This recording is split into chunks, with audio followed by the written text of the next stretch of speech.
अस्सलामुअलैकुम, कैसे हैं आप सब लोग। Welcome back to my channel, welcome back to another vlog. तो जैसा कि आप लोगों को आवाज़ से भी अंदाज़ा हो रहा होगा कि मेरी तबीयत बहुत ज़्यादा ख़राब है। तबीयत को ये हुआ कि मुझे ज़ुकाम हुआ, उसके बाद से शदीद फ़ीवर हो गया मुझे, और मेरी बॉडी ना टूट रही है। इतना ज़्यादा पेन है ना बॉडी में जिसकी हद नहीं। सर बहुत ज़्यादा दर्द करता है, भारी भारी जैसे होता है वैसे। और रात तो मेरी इतनी ज़्यादा बुरी हालत थी ना कि मैंने टांगों में इतनी ज़्यादा पेन हो रही थी ना, फिर मैंने क्या किया, मैंने ना 2 भारी वाले तकिए लिए और उनको टांगों के ऊपर रखा ताकि ना मतलब थोड़ी सी ना टकोर मिले। क्योंकि टांगों में इतना दर्द हो रहा था, दिल कर रहा था कोई दबाए, लेकिन मैं किससे दबवाती, तो इसलिए ना फिर मैंने टांगों के ऊपर तकिए रखे और कि भाई इस तरह टकोर होगी, चले नींद आ जाएगी थोड़ी देर के लिए। लेकिन यकीन करें नींद आई ही नहीं। सारी रात मैं जागती रही। 5 मिनट आती थी फिर खुल जाती थी, फिर 10 मिनट आती थी फिर खुल जाती थी। और बाकी ये जो आप लोग देख रहे हैं व्लॉग, ये है कल का।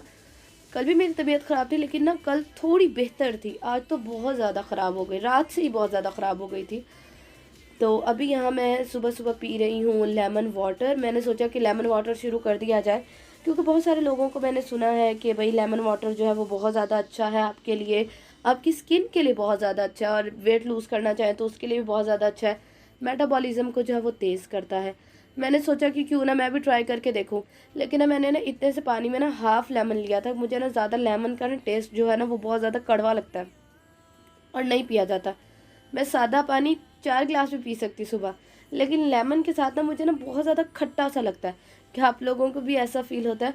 और मुझे ये बताएं, जो लोग लेमन वाटर पी रहे हैं, आप लोग पीते हैं क्या लेमन वाटर, और इसके बेनिफिट्स हैं या नहीं है? मुझे पता नहीं क्यों लगता है कि ना लेमन खाने से या अपनी स्किन पे लगाने से ना मेरी स्किन ब्लैक हो जाती है। और बाकी ये मैंने ना जार धो लिया था। ये नेस्कैफ़े जो कॉफ़ी होती है ना, ये उसका जार था। आपको पता है कीटो में तो कॉफ़ी मैंने बहुत ज़्यादा पी है, तो उसके जार जो फ्री होते हैं ना, तो मैं फेंकने की बजाय ना उनको ना धो के रख लेती हूँ, क्योंकि धो के रखने से ये होता है कि कभी भी आपके काम आ सकते हैं। तो यहाँ मैंने जो है एक जार को धो लिया, खाली हो गया था तो जार को धो लिया।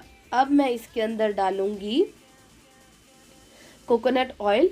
ये मैंने मुंडियाल का लिया था कोकोनट ऑयल, लेकिन ना ये मैंने ऊपर रखा हुआ है, थोड़ा सा इसका खुला हुआ है, लेकिन ना काफ़ी भारी है, तो मुझे ये होता है कि ये गिर ना जाए। आपको पता है एक दफ़ा ऐसा हुआ था कि ना मैं जब जॉब करती थी, तो मैंने ना ये सर्दियाँ थी जब मैंने कीटो स्टार्ट की, लेकिन ना फिर गर्मियाँ आ गई। मैंने तब भी कीटो काफ़ी अरसे के बाद मतलब कीटो स्टार्ट की ना, तो गर्मियाँ थी और मुझे नहीं पता था कि जो ऑयल है वो पिघल चुका होगा, मेरे जहन में ही नहीं रहा।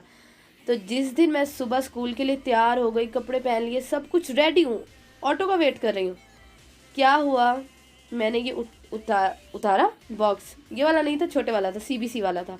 उतारा, मुझे क्या पता था कि ये मेल्ट हुआ पड़ा होगा, और वो झटके से उठाया ना तो वो सारा मेरे ऊपर गिर गया। और इतना ज़्यादा बुरा लगा। फिर अब टाइम भी नहीं था, अंकल ने फ़ौरन ही उसी टाइम बेल बजा दिया। ऐसा होता है ना कि जब ऐसा कोई हरकत करो तो फ़ौरन कोई ना कोई आ जाता है। तो ये हुआ मेरे साथ। और फिर मैंने क्या किया, जल्दी से जो है शर्ट को आगे से जल्दी से धोया साबुन से, फिर उसको जल्दी से ना शर्ट को, अम्मी को कहा कि इसको ना जल्दी से ना दोबारा से प्रेस कर दें, तो फिर जाके कुछ हुआ। लेकिन सारा दिन मुझे अपने आप से ना कोकोनट ऑयल की जो है स्मेल आती रही थी, मुसलसल आती रही थी। तो ऐसा होता है, इसलिए फिर मैंने सोचा कि इसको ना छोटे से जार में डाल लेती हूँ, इस तरह मेरे लिए भी ईजी रहेगा। और ये जो आप लोग जार देख रहे हैं, इसको मैंने करना है एम्प्टी। ये मैंने ना चेज़अप से ली थी, बहुत पहले ना कॉस्मेटिक्स ली थी चेज़अप से। तो ना ये मैंने वहाँ से लिया था कायली का कंसीलर, जो कि कायली को भी पता नहीं होना कि उसने कभी ऐसा कंसीलर बनाया भी था। तो ये इसका कंटेनर मुझे चाहिए था। इसका कंटेनर मुझे इसलिए चाहिए क्योंकि मुझे ना बनानी है अंडर आई क्रीम।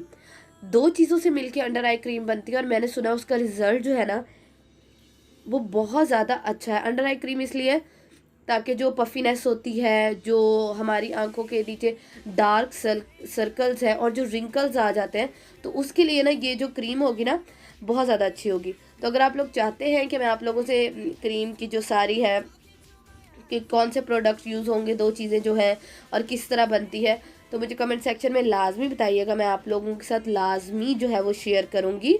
और यहाँ मैंने जार को अच्छे तरीके से जो है वो साफ़ कर लिया।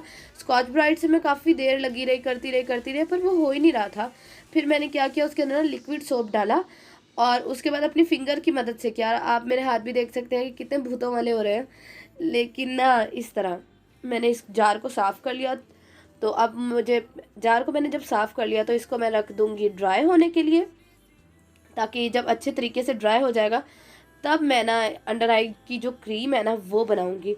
देखिए अब उसका रिज़ल्ट कैसा है कैसा नहीं, लेकिन अगर आप लोग चाहेंगे तो मैं आप लोगों के साथ उसका रिज़ल्ट शेयर ज़रूर कर दूंगी।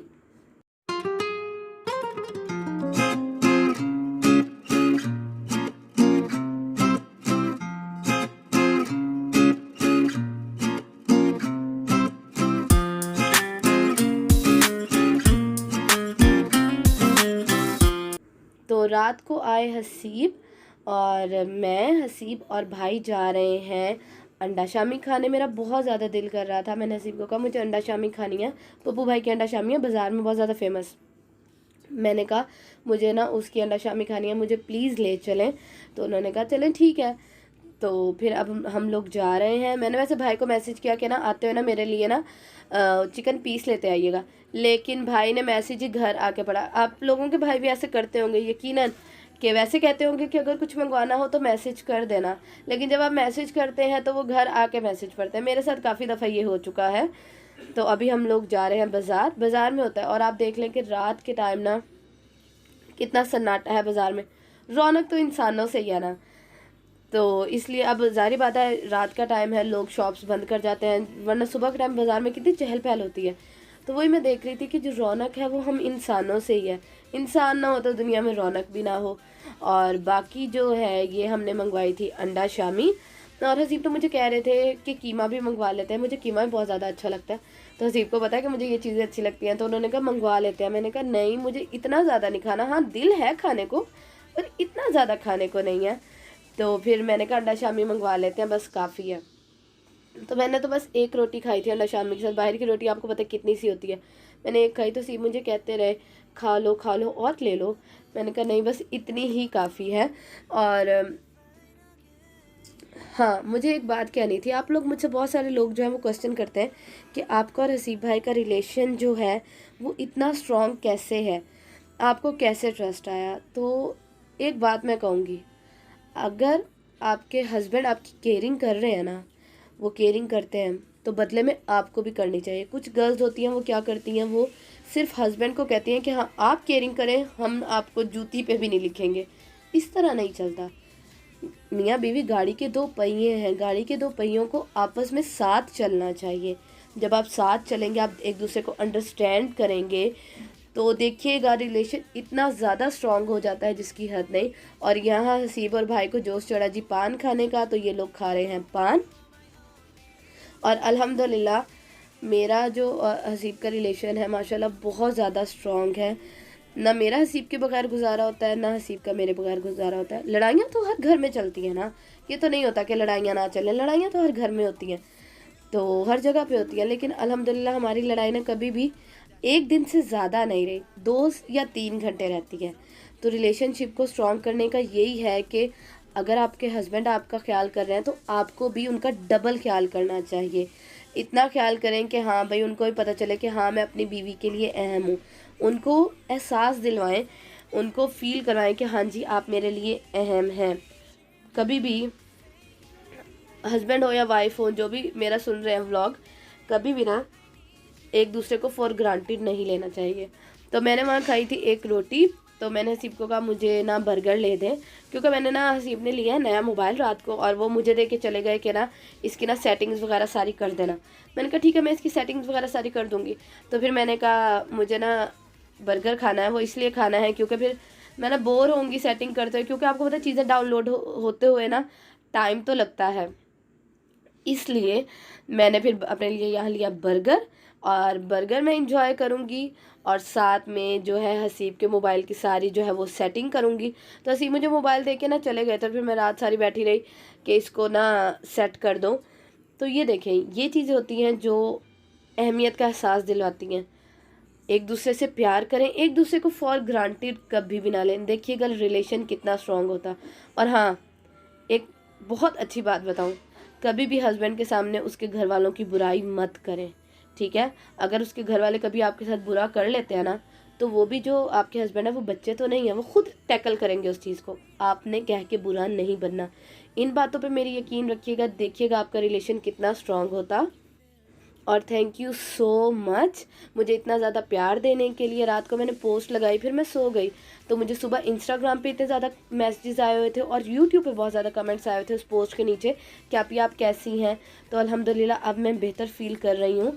तो इंशाल्लाह आपसे नेक्स्ट व्लॉग में मुलाकात होगी। इतना सही था आज का व्लॉग, उम्मीद करती हूँ पसंद आएगा। पसंद आया हो तो जाते जाते लाइक करके जाइएगा। अल्लाह हाफिज़।